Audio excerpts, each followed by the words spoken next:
Good morning नहीं, good evening है actually. मेरी मॉर्निंग हुई है आज एक्चुअली। Good evening everyone. सुबह से पहली क्लास है आज actually. Anything from past discussion? बोलो। हाँ, वो उस पे तो आ ही रहे हैं। Sorry, insufficient sufficient profit. मैं इसके एग्जांपल पे भी आ रहा हूँ। इस पर्टिकुलर पोर्शन को छोड़ के और कोई भी डाउट पहले वाला, ये तो अभी हम डिस्कस करेंगे, पूरा डिटेल में लेके चलेंगे इसको। कैलकुलेशन ऑफ ओपनिंग कैपिटल वापस बता देते हैं। चलिए, क्या कंफ्यूजन है पहले उस पर बात करें। Here it is.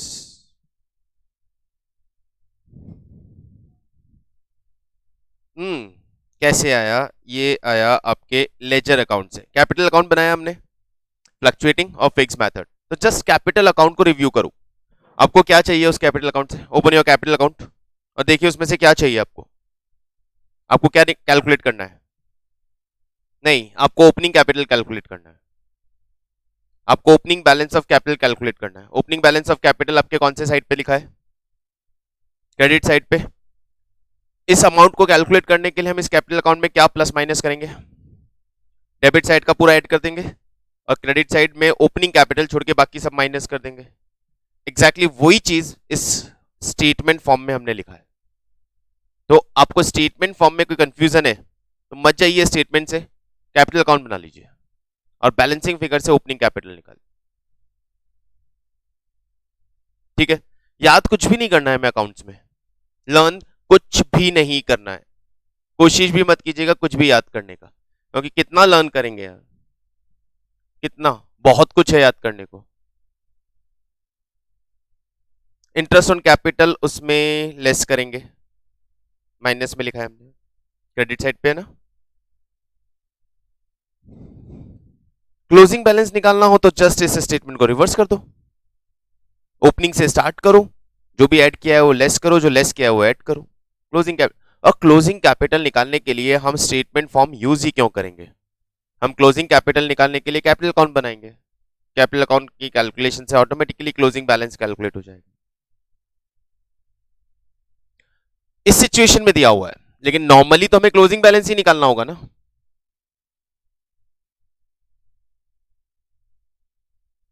हाँ, नॉर्मली तो आप क्लोजिंग बैलेंस ही कैलकुलेट करोगे। ओपनिंग कैपिटल आपके पास है, ड्यूरिंग द ईयर के ट्रांजैक्शंस आपके पास है, आपको ये कैलकुलेट करना है eight the end of the year capital कितना बना। तो वो हम कैपिटल अकाउंट से ही कैलकुलेट करेंगे, उसके लिए कोई वर्किंग नहीं करनी है। ये स्टेटमेंट तो हमने इसलिए बनाया है कि हमें इंटरेस्ट ऑन कैपिटल कैलकुलेट करने के लिए ओपनिंग बैलेंस की रिक्वायरमेंट थी और वो अवेलेबल नहीं था, तो हमने प्लस माइनस करके ओपनिंग पे गए थे। और प्लस माइनस नहीं करना है तो बेटर तरीका वही है, आप कैपिटल अकाउंट बना लीजिए, बैलेंसिंग फिगर से ओपनिंग क्लोजिंग जो चाहिए मिल जाएगा। ठीक है? चलिए, अब जहां हमने कल डिस्कशन अपना रोका था वहां से वापस शुरू करते हैं। हम बात कर रहे थे इंटरेस्ट ऑन कैपिटल की। इंटरेस्ट ऑन कैपिटल में दो सिचुएशंस बनती हैं, it is provided in deed और not provided in deed. If not provided in deed then तो कोई प्रॉब्लम ही नहीं है, it's not to be provided, देना ही नहीं है कोई भी सिचुएशन हो। लेकिन if it is provided in deed, interest on capital is to be provided in deed, तो हमने दो सिचुएशन देखा था, ईदर एज अप्रोप्रिएशन और एज चार्ज।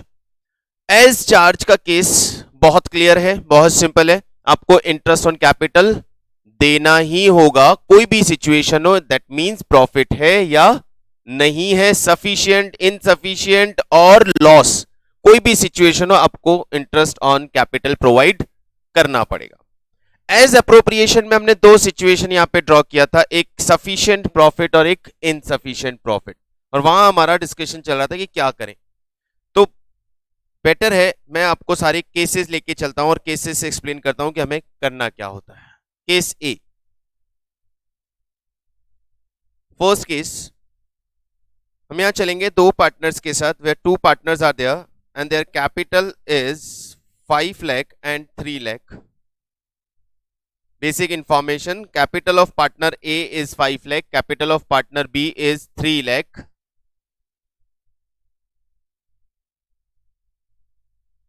ठीक है?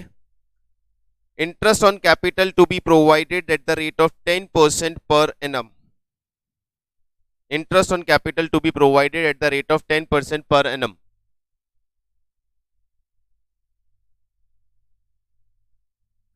अभी ये लिख दिया, इसका मतलब क्या है? It is provided in deed.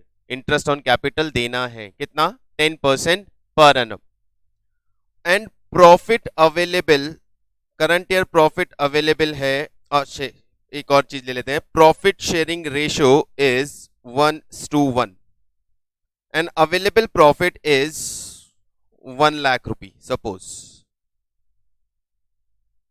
ये हमारी situation number 1, case 1. Two partners are there, A and B. Their capital is 5 lakh and 3 lakh. It is provided in deed that the interest on capital to be provided to the partners at the rate of 10% per annum and profit sharing ratio between them is 1:1. Profit earned by the firm during the year is 1,00,000 रुपी. ठीक है, सबसे पहले interest on capital देना है. कितना देना है? 10% on their capital. तो ए का इंटरेस्ट ऑन कैपिटल कितना होगा? 50,000. बी का interest on capital 30,000. Total amount of interest on capital to be provided 80,000. Do you have sufficient profit to pay 80,000? Yes, we have 1,00,000 rupee.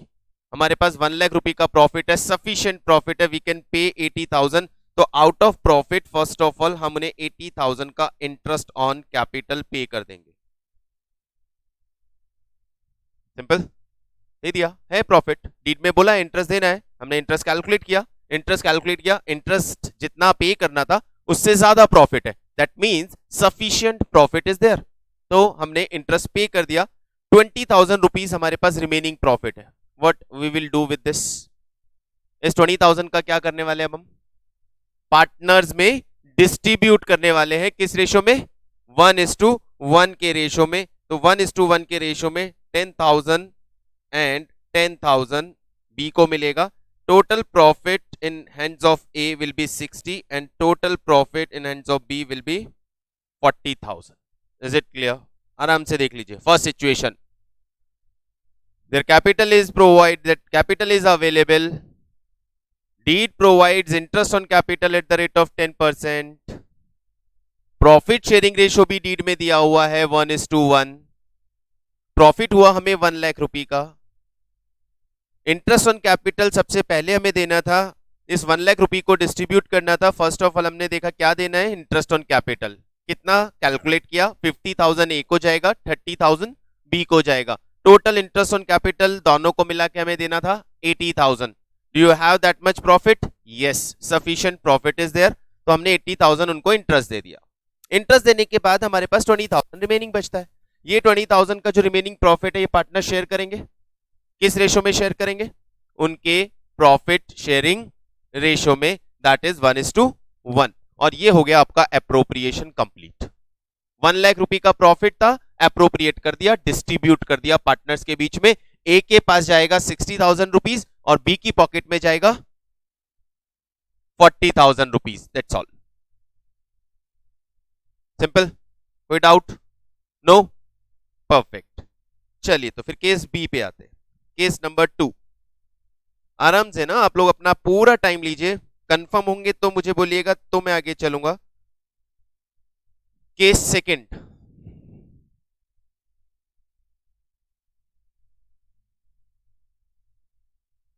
Same. There capital is 5 lakh and 3 lakh.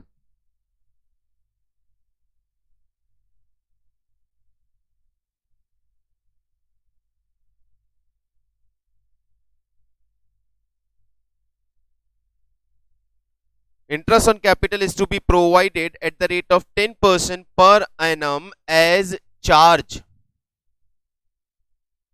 Interest on capital to be provided as charge.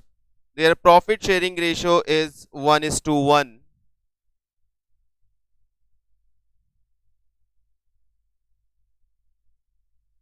Profit of the firm is 60,000 rupees.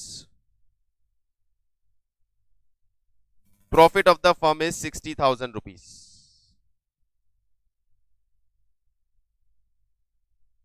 Yes, क्या करें? Deed में लिखा है interest on capital देना है। कैसे देना है? एज चार्ज, दैट मीन्स देना ही देना है। प्रॉफिट है नहीं है कोई फर्क नहीं पड़ता। कितना इंटरेस्ट बनता है? 50,000 of A, 30,000 of B, total interest comes 80,000। यदि आप 80,000 का इंटरेस्ट उन्हें पे करेंगे but we don't have profit, कोई प्रॉब्लम नहीं है, आपको इंटरेस्ट देना है। प्रॉफिट नहीं है तो भी देना है, कोई डाउट ही नहीं है कि इंटरेस्ट देना है या नहीं देना। प्रॉफिट नहीं है तो भी इंटरेस्ट देना है, क्योंकि इंटरेस्ट कैसे देना लिखा था उन्होंने डीड में, एज चार्ज। तो सर इंटरेस्ट देने से तो यहां पे फर्म लॉस में चला जाएगा। 60,000 का प्रॉफिट और इंटरेस्ट कितना दे दिया? 80,000 रुपीज। तो ज्यादा इंटरेस्ट दिया, प्रॉफिट से ज्यादा इंटरेस्ट पे करना पड़ा, तो फर्म किस में चली गई? कोई प्रॉब्लम नहीं है, कोई प्रॉब्लम नहीं है, लॉस में जाने दीजिए। अब इस लॉस को शेयर कौन करेगा? किस रेशो में? प्रॉफिट शेयरिंग रेशो में, एंड दैट इज योर 1:1। तो 10,000 का लॉस ए की पॉकेट में और 10,000 का लॉस बी की पॉकेट में। After distribution of this, finally A will get 40,000 and B will get 20,000। ये हो गया आपका 60,000 रुपीज का डिस्ट्रीब्यूशन।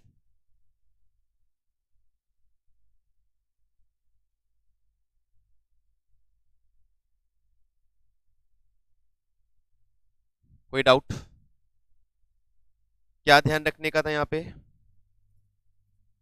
एज चार्ज, तो हमने इंटरेस्ट देना ही देना है, प्रॉफिट से कोई फर्क नहीं पड़ता।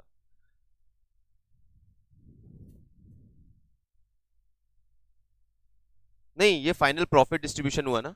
टोटल प्रॉफिट कितना था आपके पास? अल्टीमेटली इनकी पॉकेट में 60 जाना था, 60 पहुंच गया। लेकिन 60 कैसे जाएगा? रूटेड, पहले interest on capital and then loss आ रहा है तो लॉस डिस्ट्रीब्यूशन। आ रहा हूं मैं सारी सिचुएशन पे आ रहा हूं। मैं एक बार सारी सिचुएशंस खत्म कर देता हूं, देन आपके डाउट्स बचेंगे तो देखते हैं। क्लियर है? चलिए case 3।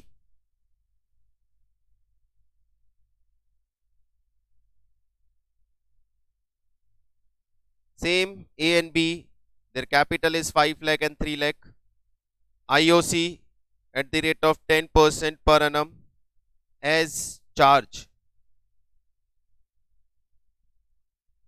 PSR 1:1,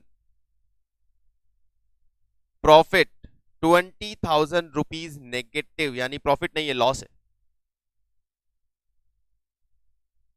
there is a loss of 20,000 rupees.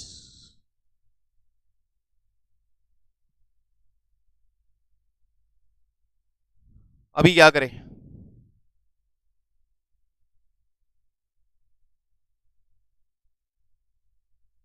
Yes, IOC देना है नहीं देना है? देना है। क्यों? इट इज एज चार्ज, तो देना ही है, कोई चांस ही नहीं है। लॉस है तो भी मुझे फर्क नहीं पड़ता। एज चार्ज मतलब आईओसी देना है। 50,000 ए को पे करो, 30,000 बी को इंटरेस्ट पे करो, टोटल 80,000 रुपीज का इंटरेस्ट पे करो। Your loss will increases to 1 lakh rupee. आपका लॉस इंक्रीज होके चला जाएगा 1 लाख रुपी। फाइन, कोई प्रॉब्लम नहीं है। क्या करें इस लॉस का? डिस्ट्रीब्यूट 50-50। फाइनली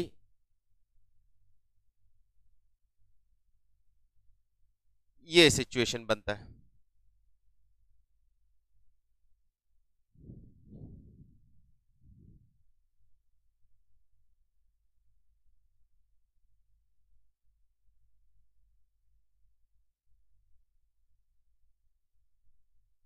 ट्वेंटी का लॉस और 80 का और एक्सपेंसेस। लॉस में expenses minus minus plus, loss का मतलब नेगेटिव प्रॉफिट, और नेगेटिव प्रॉफिट में से एक्सपेंसेस और माइनस करेंगे तो माइनस माइनस प्लस हो जाएगा। ये ध्यान रखना, ये एक्चुअली बहुत सही चीज है। ये आपने बोल दिया इसलिए मैंने भी रिपीट कर दिया। ये बहुत कॉमन मिस्टेक है, ये कॉमनली हो जाता है कि लॉस लिखा होता है और एक्सपेंसेस को हम उसमें ऐड करना भूल जाते हैं, उसको माइनस कर देते हैं। ये बहुत कॉमन मिस्टेक है, हो जाता है। साइन लगा दिया ना मैंने, ब्रैकेट मतलब माइनस। यस, अकाउंटेंसी में ब्रैकेट का मतलब माइनस होता है, याद रखिएगा। आपको माइनस लगाना है, नेगेटिव साइन लगाने की जरूरत नहीं है। आपने ब्रैकेट में वैल्यू को रख दिया है, इसका मतलब that value is negative value. कहीं भी माइनस करना, देखिए मैंने यहां माइनस करना था, ब्रैकेट लगाया, तो ब्रैकेट लगाने का मतलब वो नेगेटिव वैल्यू है। एक्सेल यूज किया है किसी ने? एक्सेल में आप माइनस लगा देंगे तो माइनस हटा देगा, ऑटोमेटिकली ब्रैकेट में कन्वर्ट कर देगा। तो ये एक्सेल का कॉन्सेप्ट है कि आपको कोई नेगेटिव वैल्यू डालना है, उसको ब्रैकेट में डाल दीजिए, वो माइनस हो जाएगी। ओके एवरीवन, पक्का? 4 बी, बी की पॉकेट में गया 20,000 का लॉस। हाँ, बी की कैपिटल में से निकाल लेंगे हम। देख लो, नहीं बन रहा है, कैलकुलेशन से बन नहीं रहा है तो नहीं देगा, बनता है तो देगा। ठीक है, A B 5 lakh 3 lakh, interest on capital at the rate of 10% per annum, profit comes at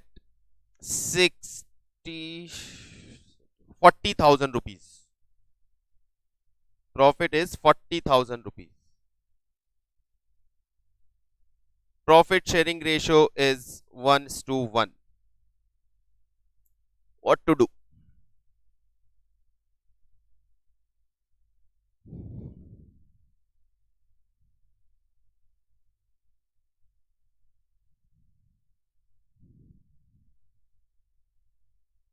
interest देंगे या नहीं देंगे? देंगे। अब ये वो केस है जो केस हमने लास्ट में कल छोड़ा था, इनसफिशिएंट प्रॉफिट। इंटरेस्ट ए को कितना देने का था, बी को इंटरेस्ट कितना देना है, दोनों को मिला के टोटल इंटरेस्ट कितना बनता है? 80,000। Do you have that much profit to pay interest to them? No. और क्या फिर इंटरेस्ट देना जरूरी है? नो, क्योंकि interest is not as charge, as charge नहीं है। इंटरेस्ट एज चार्ज होता तो देते थे, इंटरेस्ट एज चार्ज नहीं है, नहीं देंगे। प्रॉफिट सफिशिएंट होता तो इंटरेस्ट दे रहे थे, प्रॉफिट सफिशिएंट, इंटरेस्ट देंगे। No interest will be provided, remaining profit will be 40,000। Distribute तो करना ही है प्रॉफिट, लेकिन इंटरेस्ट नहीं देंगे। क्यों? प्रॉफिट ही नहीं है हमारे पास, इंटरेस्ट देंगे कहां से? तो इसका मतलब इंटरेस्ट नहीं देंगे।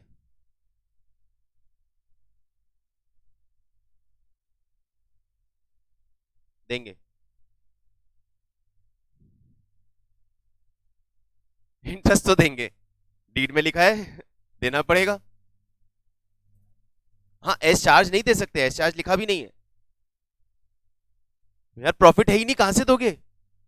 कोई बात नहीं, जितना है उतना तो देंगे। 10% की रेट जितना इंटरेस्ट नहीं बनता है आपको पे करने का, लेकिन प्रॉफिट कुछ तो है, जितना प्रॉफिट है उतना तो देंगे, तो उतना दे दीजिए। कैसे? इस प्रॉफिट को पार्टनर्स में डिस्ट्रीब्यूट कर दीजिए उनके इंटरेस्ट के रेशो में, not in their profit sharing ratio. Distribute this profit amongst the partner in the claim of their interest amount. यानी 20,000, सॉरी कितना आएगा, 25,000 to A, 15,000 to B. Interest नहीं देंगे, लेकिन प्रॉफिट डिस्ट्रीब्यूट करेंगे इंटरेस्ट के रेशो।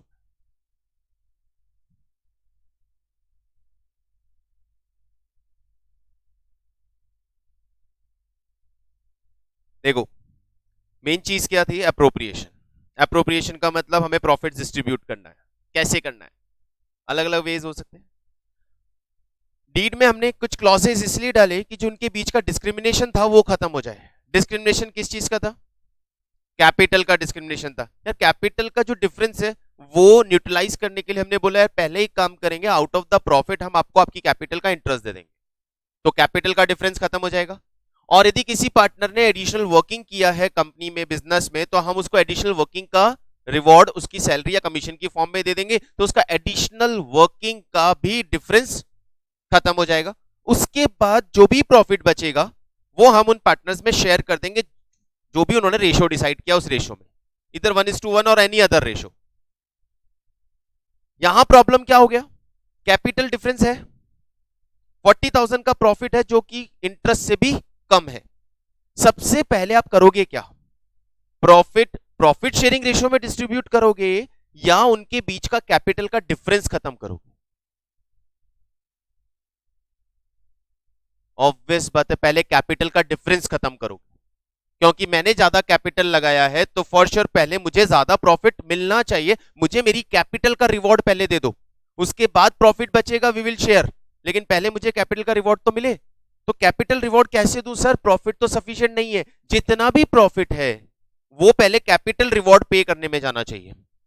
तो कैपिटल रिवॉर्ड पे करने के लिए हमने उनके कैपिटल में उनके इंटरेस्ट जो भी बनता है उसका रेशो बना दिया 5:3, और ये प्रॉफिट 5:3 के रेशो में डिस्ट्रीब्यूट कर दिया। यहां किसी के साथ भी कोई अनजस्टिस हो रहा है, कोई भी इनजस्टिस है किसी के साथ? क्या ए और बी अभी सेटिस्फाई है ना? क्यों? क्योंकि जो भी प्रॉफिट था उन्होंने लॉजिकली शेयर किया है, पहले उन्होंने कैपिटल का डिफरेंस क्रिएट, जो कैपिटल का डिफरेंस था, डिफरेंस के पॉइंट ऑफ व्यू से उसे उस रेशियो में ही शेयर किया कि हम कैपिटल रेशियो में शेयर कर लेते हैं। प्रॉफिट और होने लगेगा तो भी हम इसी रेशियो में देंगे, जब प्रॉफिट पूरा इंटरेस्ट उनकी पॉकेट में चला जाएगा और उसके बाद भी प्रॉफिट बचेगा तब हम उन्हें 1:1 जो भी उनका प्रॉफिट शेयरिंग रेशियो है उसमें डिस्ट्रीब्यूट करें। बात क्लियर है? ठीक है, यानी इनसफिशिएंट प्रॉफिट के केस में क्या करेंगे,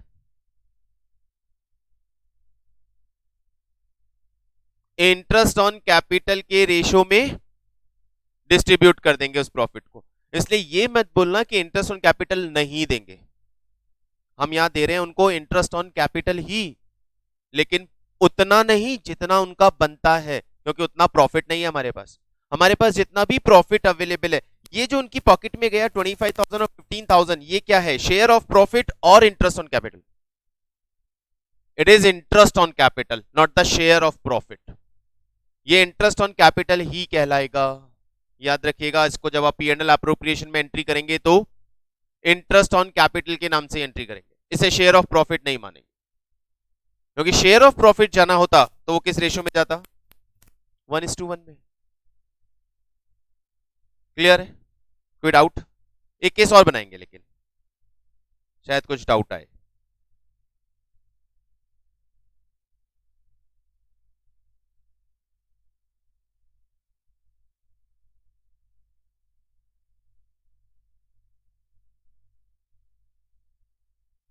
कुछ नहीं करेंगे, प्रॉफिट हुआ ही नहीं है, बचा ही नहीं है प्रॉफिट, कुछ भी नहीं, कुछ भी नहीं, कुछ भी नहीं, कोई जरूरत ही नहीं है, इंप्लाइड है।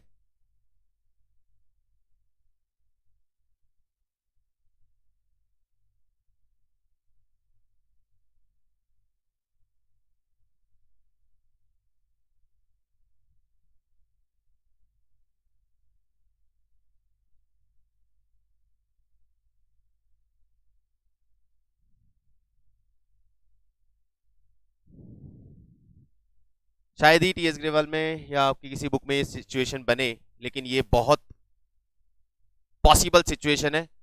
कहीं आगे चलेंगे पार्टनरशिप किसी हायर स्टडीज में पढ़ेंगे तो ये सिचुएशन बन सकती है। अब ये बहुत इंटरेस्टिंग सिचुएशन है। A and B 5 lakh 3 lakh का capital, IOC is to be provided at the rate of 10% per annum. B is entitled for a salary of 10,000 rupees and A is entitled for a commission of 20,000 rupees and their total profit comes at 80,000. क्या करें? तो A का interest कितना है, B का interest 30, क्या करना चाहिए?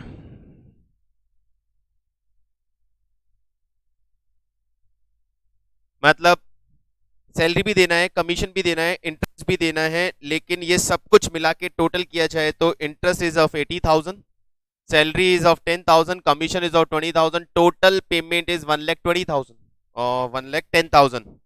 क्या 1,10,000 का कैश है आपके पास, प्रॉफिट है? तो पहले क्या करें? पहले सैलरी, क्यों? पहले सैलरी आपने ए को दिया, बी नाराज हो जाएगा ना। बी को सैलरी दिया तो ये नाराज हो जाएगा ना, भैया मैंने क्या पार्टनरशिप फर्म में डोर टू डोर घूम के कस्टमर ऐसे ही लाया था क्या? दोनों दे दो तो भी ये नाराज हो जाएगा, भैया क्यों, कैपिटल ज्यादा मैंने मजाक करने के लिए लगाया था क्या? ए सेज पहले तो इंटरेस्ट देंगे, सैलरी कमीशन बाद में।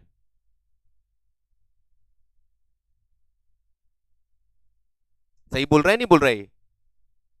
बी कहता है क्यों भैया, पहले इंटरेस्ट क्यों, पहले तो सैलरी लेंगे।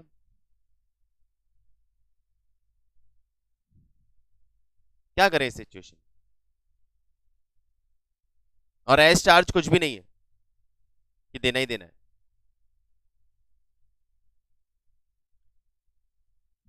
कितना अमाउंट ए की पॉकेट में आना चाहिए और बी की पॉकेट में कितना अमाउंट आना चाहिए? 40,000। और ये दोनों जो अमाउंट उनकी पॉकेट में जा रहे हैं ये किस वजह से जा रहे हैं? Because there is a difference between their capital and working. Profit sharing ratio जो भी उनका रहा, से वो 1:1 ही है, वो तो तब अराइज होगा ना जब प्रॉफिट बचेगा। अभी तो पहले हमने ये जो डिफरेंस है, डिस्क्रिमिनेशन था उन दोनों की इक्वालिटी में, वो रिमूव करना है ना। दोनों का कैपिटल डिफरेंट है, तो जिन्होंने जितना ज्यादा कैपिटल लगा रखा है पहले वो अपना कैपिटल का रिवॉर्ड लेगा। दोनों का वर्किंग डिफरेंट है, तो जिसने ज्यादा वर्किंग किया पहले वो अपनी वर्किंग का रिवॉर्ड लेगा। उसके बाद जब वो एक न्यूट्रल स्टेज पे आ जाएंगे regarding their capital and working, then वो रिमेनिंग प्रॉफिट इक्वली शेयर कर रहे हैं। तो पहले उन्हें न्यूट्रल स्टेज पे तो लेके आइए। कैसे लाएं? प्रॉफिट ही नहीं है, जैसे लास्ट केस में किया था। कुछ नहीं देना है, कुछ नहीं देना है। इस 80,000 को डिस्ट्रीब्यूट कर दीजिए किस रेशो में? परफेक्ट 7:4 के रेशो। इस 80,000 को 7:4 के रेशो में डिस्ट्रीब्यूट कर दीजिए।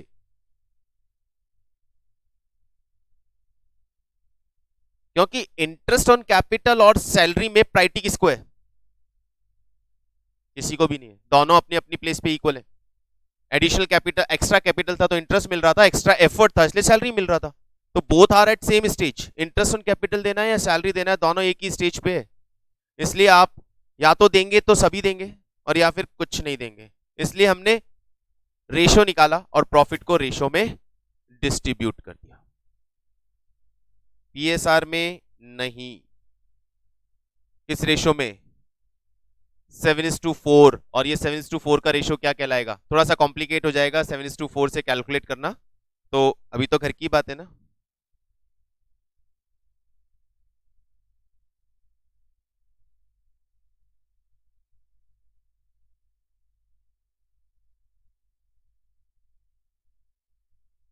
अपने घर की बात है, 55 कर लेते हैं इसको, अब इजी हो जाएगा डिस्ट्रीब्यूट करना। 35,000 to A and 20,000 to B. It is their final. Ratio calculate करना नहीं आता, फाइन। चलिए देखिए, रेशो कैलकुलेशन में बहुत आसान से कम है। जो भी रेशो आपने निकाला ना, इसका टोटल लगा दो। कितना हो गया? 11। जो भी अमाउंट आपको डिस्ट्रीब्यूट करना है उस अमाउंट को इसकी टोटल से डिवाइड कर दो। टोटल से डिवाइड करने के बाद जो रिजल्ट आपके पास आएगा ये आपका 1 यूनिट का रिजल्ट है। अब जिसको जितना यूनिट देना है उस यूनिट से मल्टीप्लाई कर दीजिए। ए को 7 यूनिट देना है तो 7 से मल्टीप्लाई कर दिया, बी को 4 यूनिट देना है तो 4 से मल्टीप्लाई कर दिया।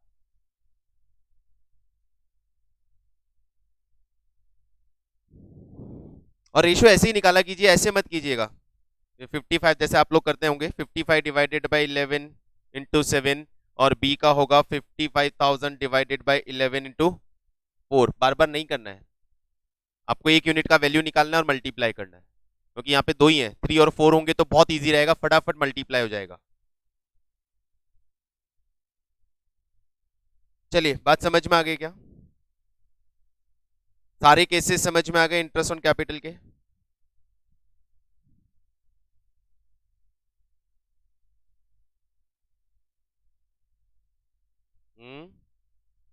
क्या फर्क पड़ता है? वही जो हमने किया। First of all, if interest on capital is to be provided, आपको सिचुएशन देखनी है। मैं ये एग्जांपल क्लियर हो गए? मैं सिचुएशन पे वापस आ जाता हूं एक बार।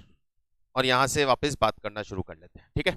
सबसे पहले interest on capital to be provided, और कैसे देना है, एज चार्ज। तो आपको क्या करना है, प्रॉफिट की तरफ देखना भी नहीं है, इंटरेस्ट ऑन कैपिटल दे देने का है। और यदि लॉस आ जाता है तो लॉस, या प्रॉफिट बचता है तो प्रॉफिट पार्टनर्स में उनके प्रॉफिट शेयरिंग रेशो में डिस्ट्रीब्यूट कर देना।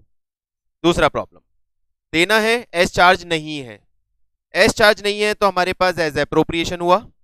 एज एप्रोप्रिएशन में आपको दो चीज चेक करना है। First thing, do you have sufficient profit for payment of interest on capital, yes और नो।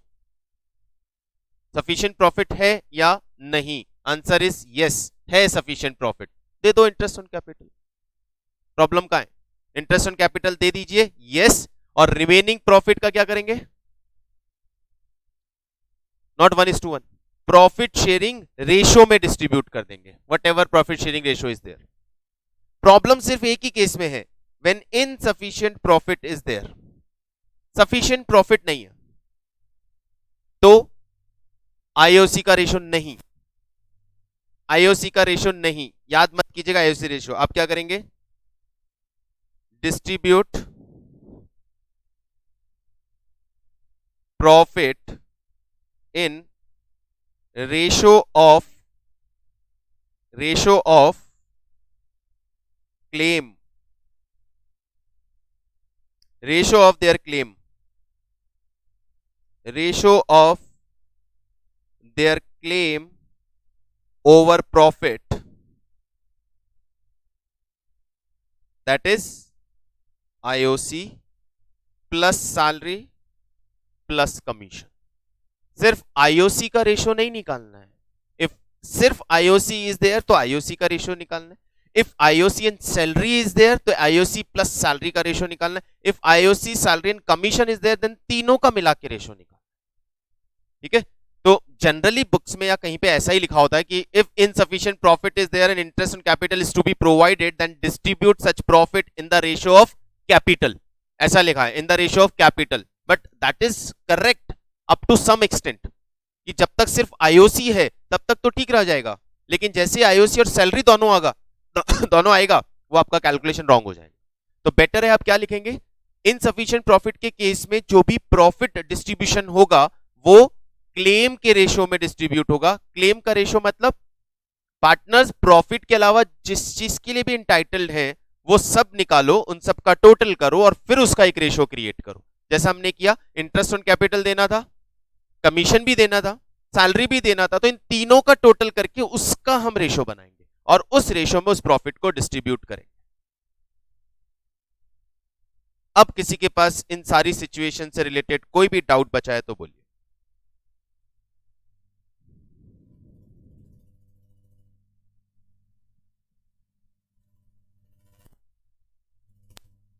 हाँ, यस, आई एम एक्सपेक्टिंग ये आंसर, ये क्वेश्चन चाहिए था मुझे। Very good, very good, very good, very good. हमने बात किया एज एप्रोप्रिएशन, और एज एप्रोप्रिएशन में दो सिचुएशन तो डिस्कस कर लिया, sufficient profit, insufficient profit. But हमने ये बात नहीं की कि सर यहां पे यदि लॉस आ गया तो क्या करेंगे, because that is not insufficient profit, that is loss. Loss का मतलब इनसफिशिएंट प्रॉफिट नहीं होता, लॉस का मतलब लॉस होता है, प्रॉफिट इज 0। अब क्या करेंगे,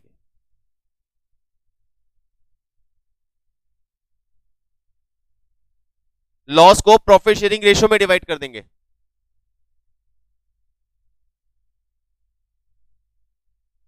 perfect. If loss is there तो वहां पे फिर कोई आईओसी का या क्लेम का रेशियो नहीं बनेगा। आईओसी, सैलरी, कमीशन कब देना है, कहां से देना है, प्रॉफिट में से। प्रॉफिट ही नहीं है, अब प्रॉफिट ही नहीं है, लॉस आता है तो लॉस को तो आप सीधा सीधा प्रॉफिट शेयरिंग रेशियो में डिस्ट्रीब्यूट करेंगे। उस केस में कोई आईओसी या कोई क्लेम रेशियो नहीं बनेगा। केस बना दे, नीचे केस बना देते हैं, केस नंबर 6।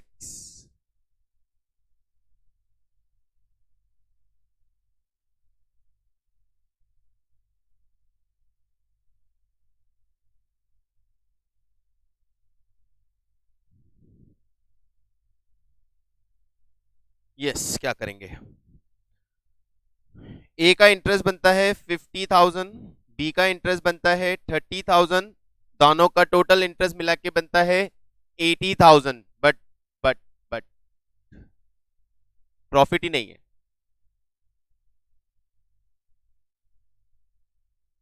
तो क्या इंटरेस्ट ऑन कैपिटल देने का है? नहीं, कुछ भी नहीं देना है। आपका 20,000 का लॉस है, partners will share the loss. कैसे? 1:1 इक्वली।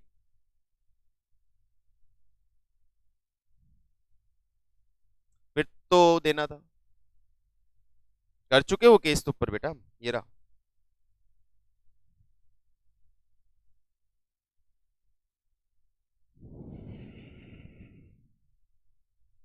ये सारे केसेस आप याद रख लेंगे। इसके अलावा कोई भी केस बन ही नहीं सकता इंटरेस्ट ऑन कैपिटल पे। कोई भी सिचुएशन अराइज हो ही नहीं सकती। मैंने सारी सिचुएशंस कवर कर ली। तो इंटरेस्ट ऑन कैपिटल प्रोवाइड करने से पहले, पे करने से पहले आपको चेक करना है कि आपके पास सिचुएशन क्या बन रहा है।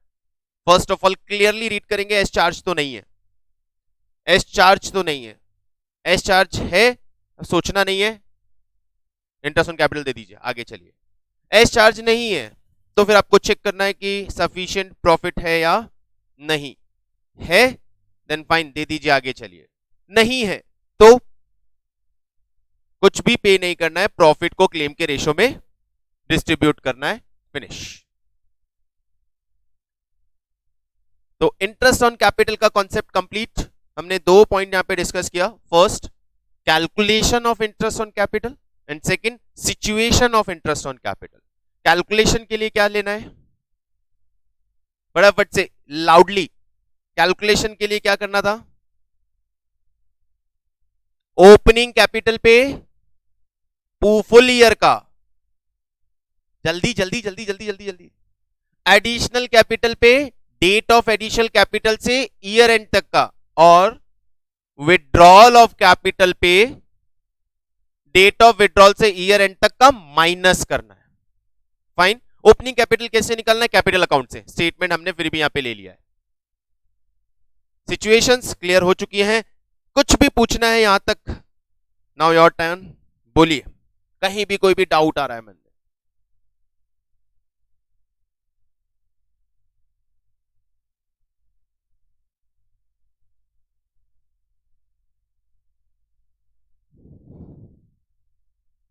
पक्का? Clear everyone? चलिए, देन नेक्स्ट कॉन्सेप्ट पे आएंगे हम।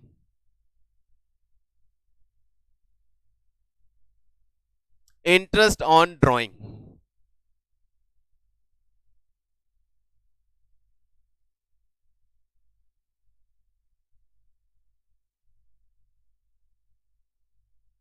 ड्राइंग्स पे इंटरेस्ट चार्ज करना है,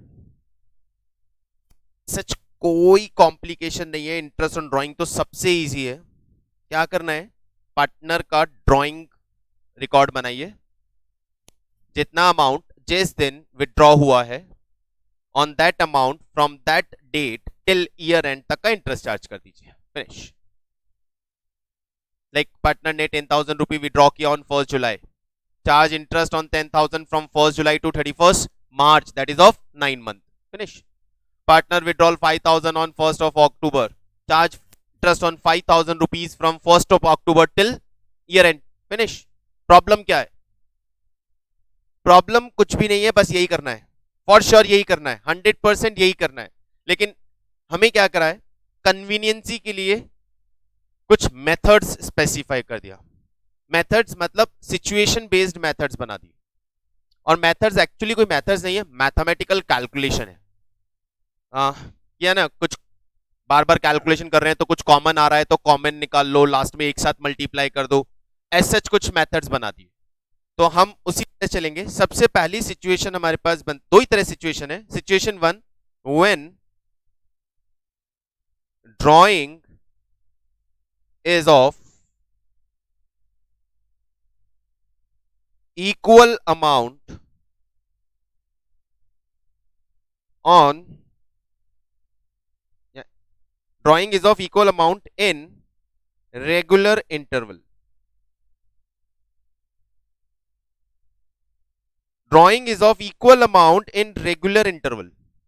मतलब पार्टनर ने एक पैटर्न बना लिया है ड्राइंग का कि आई will withdraw a fix amount in equal interval, से 5,000 मंथली, और मंथली में भी specified, I will withdraw 5,000 eight the start of the month every month, या I will withdraw 10,000 per month in mid of the month. Date नहीं दिया है, सिर्फ specification. First day को निकालूंगा मैं, या 15th को विड्रॉ करूंगा, या मैं last of the month, end of the month, हर महीने के एंड में 10,000 रुपीज लेके जाऊंगा, या मैं हर क्वार्टर के फर्स्ट में, हर क्वार्टर के स्टार्ट में 20,000 विड्रॉ करूंगा, या I will withdraw 30,000 at the end of every quarter, और I will withdraw 50,000 at the start of every half year, और I will withdraw 50,000 at the end of every half year. कोई भी चीज, कैसा भी, मतलब क्या दो चीज स्पेसिफाई हो गए, क्या दो चीज डिसाइडेड है?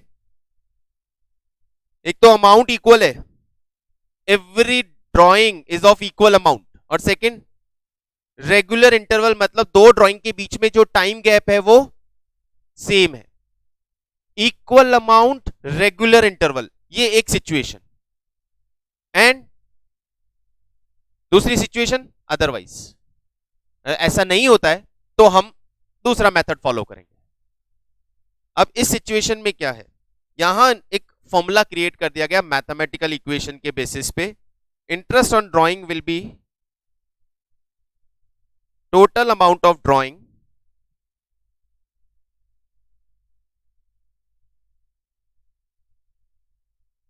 मल्टीप्लाई बाय रेट अपॉन 100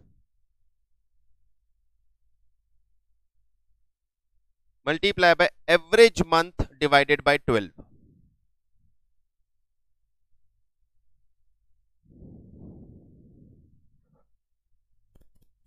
एक फॉर्मूला बना दिया हमने इंटरेस्ट ऑन ड्राइंग कैलकुलेट करने का. First, total amount of drawing. Total amount of drawing का मतलब पूरे ईयर का total drawing, not individual installment. Total amount of drawing, whatever rate of interest on drawing is there, and last में average month divided by 12. ना एक ही चीज की problem है यहां पे. What is average month? Average month का formula लिख लीजिए. Average month is equal to months left from first drawing plus months left from last drawing divided by 2. Months left from first drawing plus months left from last drawing divided by 2. It is your average month. ये हो गया interest on drawing का calculation. हम situation लेंगे, फॉर्मूले याद नहीं होते हमको. सिचुएशन मुझे तो याद नहीं होते हैं बिल्कुल भी, सब क्रिएटेड फॉर्मूलाज हैं. Case x withdraw 5,000 per month at the start of every month.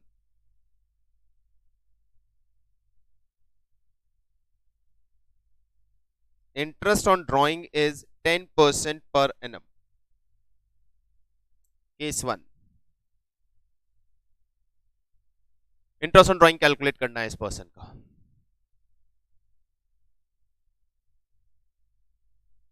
First of all क्या चाहिए हमें? Total amount of drawing. Drawing is 5,000 per month. 5,000 per month का मतलब total amount of drawing will B 60,000 rupees, क्योंकि 12 months are there. तो total amount of drawing will B 5,000 multiply by 12, 60,000. Secondly हमें क्या चाहिए? Rate of interest on drawing, that is 10%. 10 by 100. Lastly हमें क्या चाहिए? Average month divided by 12। Now calculation of average month, ये हमें चाहिए। फॉर्मूला मत याद कीजिएगा, एक सिंपल सा लॉजिक लगाइए। एवरेज मंथ किसे बोलते हैं? देखिएगा, ईयर एंड 31 मार्च। आपको यहां पे ड्रॉ करना है, आपको यहां प्लॉट करना है, इस लाइन पे ड्रॉ करना है आपकी दो ड्राइंग्स, फर्स्ट ड्राइंग की डेट और लास्ट ड्राइंग की डेट। डेट मार्क कर दीजिए। फर्स्ट ड्राइंग कब हुआ होगा?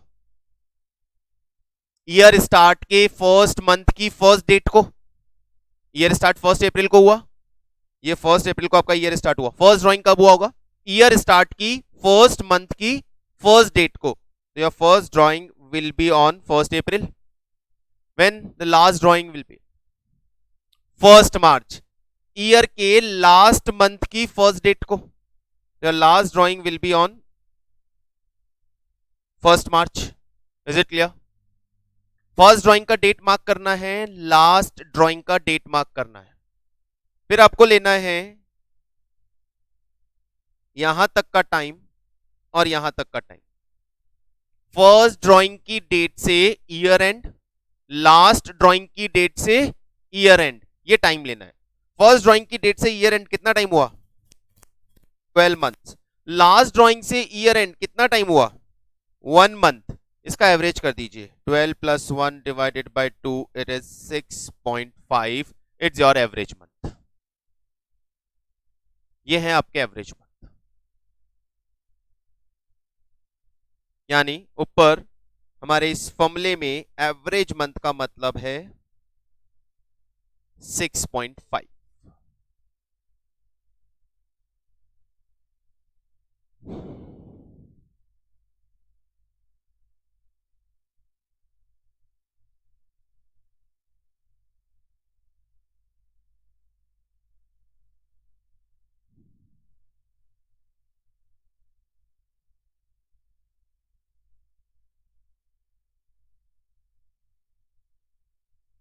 Interest on drawing will B 3500 rupees.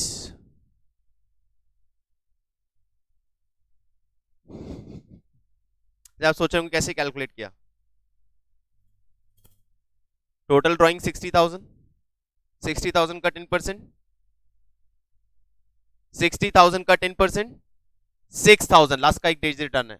6,000, 6,000 divided by 12, 6,000 divided by 12 is 500। 500 को 6.5 से मल्टीप्लाई करना है। 500 इंटू 6, 500 इंटू 6 3000, एंड 500 इंटू 0.5 250, तो 3250 आना चाहिए। मेरे से भी हो सकती है ना यार, गलती है।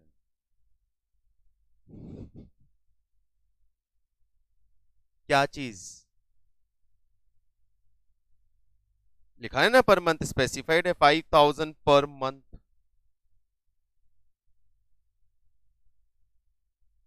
नहीं, ये प्रोसीजर है। फर्स्ट मंथ कब लेना है? स्टार्ट ऑफ एवरी मंथ लिखा हुआ था, start of every month. Every month, start of every month. Start of every month मतलब हर महीने की पहली तारीख को वो 5,000 रुपए अपने घर लेके जाएगा। दैट्स फॉर श्योर, यही करना है। और इतनी जल्दी क्या है? Case number 2,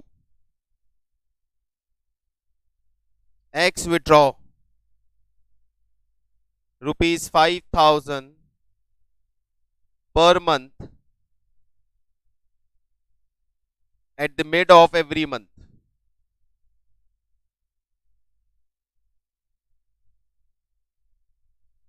IOD 10%.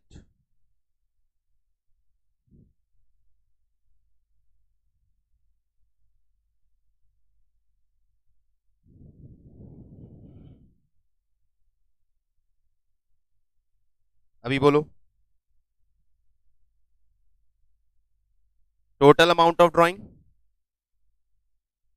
60, rate of interest, now we are in need of average month. What about average month? Timeline बना लेते हैं। 1 April 31 March, when the first drawing was, first drawing कब हुआ था?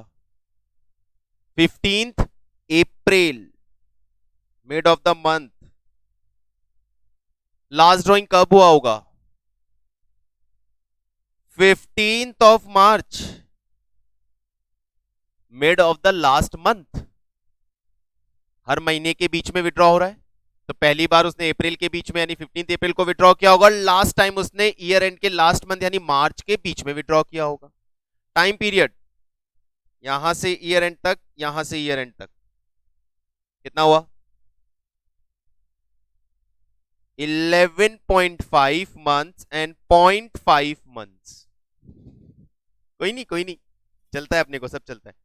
गलत बोलेंगे तभी सही आएगा। 11.5 months and 0.5 months. 15th April से 31st March 11.5 month and 0.5 month. Average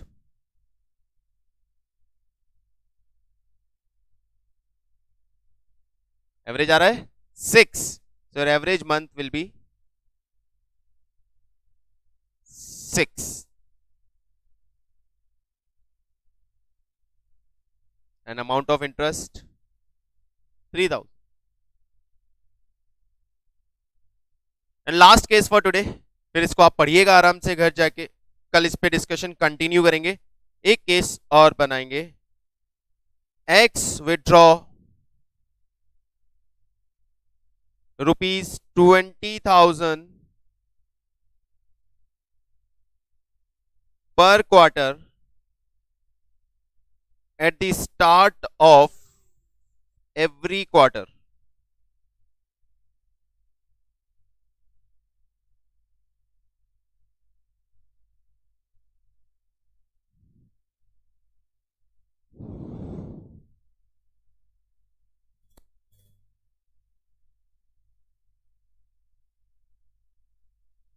Yes, total amount of drawing will be total amount of drawing। कितने क्वार्टर होते हैं 1 ईयर में? 3 होते हैं ना, फिर 80 कैसे होगा?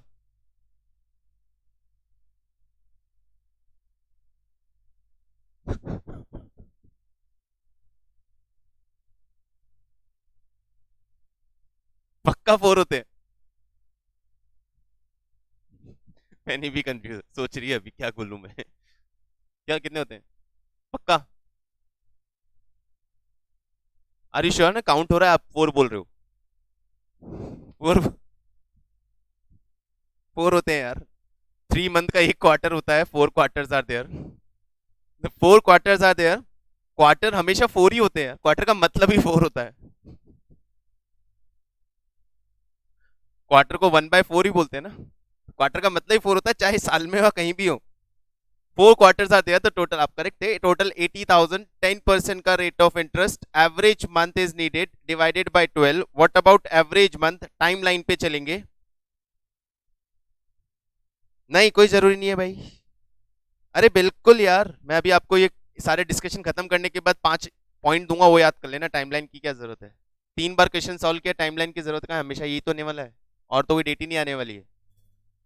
First drawing 1st of April, quarter 1st of April से स्टार्ट होता है। Last drawing 1st of January. Last drawing will be on 1st of January. 4 quarters कैसे चलता है?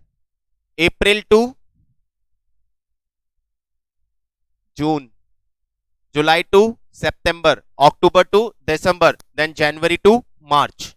ये होते हैं 4 क्वार्टर्स। ठीक है, तो यहां से यहां तक का टाइम 12 मंथ, यहां से यहां 3 month, average 7.5 month. The average month will be 7.5। Problem कहां है सिर्फ एवरेज मंथ निकालने में? पर निकाल लेंगे ना एवरेज मंथ। अब अभी शॉर्टकट बता दूं। प्रोसीजर तो ठीक है यार, प्रोसीजर पता होना जरूरी है। शॉर्टकट है, मिड में कभी भी निकाला ऑलवेज एवरेज मंथ 6 होगा। Mid of the month, mid of the quarter, mid of the week, mid of the half year, mid of the year, कभी भी मिड वर्ड का मतलब एवरेज मंथ विल बी 6। ठीक है, अब बचा गया start of the month 0.5 add करना है, 0.5 माइनस करना है। Start of the month 6.5, and of the month 5.5, quarter में 2.5 लेके चलना है। Start of the month 7.5, start of the quarter 7.5, and of the quarter 3.5, 2.5 plus minus का नहीं यार, हम अब क्या करना है, याद करना है या ये करना है? बस इसीलिए मैंने बोला शॉर्टकट बताता हूं, कोई शॉर्टकट नहीं है, कुछ भी याद नहीं करना है। बुक में आप जाएंगे, लिखा हुआ है, क्लियरली लिखा हुआ है, उन्होंने लिख के दिया है। स्टार्ट ऑफ द मंथ में आप 6.5 मंथ लेंगे, मिड ऑफ द मंथ में 6 मंथ लेंगे, एंड ऑफ द मंथ में 5.5 लेंगे, स्टार्ट ऑफ द क्वार्टर में 7.5 लेंगे, मिड ऑफ द क्वार्टर में 6 लेंगे, एंड ऑफ द क्वार्टर में 3.5 लेंगे, start of the half year में, start of the half year में I think it's 9, start of the half year में 9 लेंगे और end of the half year में 3 लेंगे। ये लिखा हुआ है लेकिन याद नहीं होता है, कंफ्यूजन हो गया ना तो सारा गड़बड़ हो जाएगा। It takes hardly some seconds कि आपने टाइमलाइन बनाया और रफली आपका एवरेज मंथ कैलकुलेट कर लिया। ज्यादा बेटर है आप इसी तरह से एवरेज मंथ निकालें। क्लियर? चलिए कंटिन्यू करेंगे कल यहां तक, यहां से आगे, और यहां तक के डिस्कशन को रिवाइज करेंगे। पहले आपके पास कुछ और पूछने को आज के डिस्कशन के बारे में है तो बताइए। कल इंटरेस्ट ऑन ड्राइंग का पूरा कॉन्सेप्ट खत्म और फिर हम कुछ प्रैक्टिकल क्वेश्चंस पे आएंगे बुक से। ये जो भी मैं यहाँ नोट कर रहा हूँ आप लोग कर ही रहे होंगे, और नहीं करें तो मैं इसका पीडीएफ आप लोगों को ग्रुप में, अच्छा ग्रुप किसने क्रिएट किया था? ओके चलिए बाय, सी यू, कल मिलते हैं।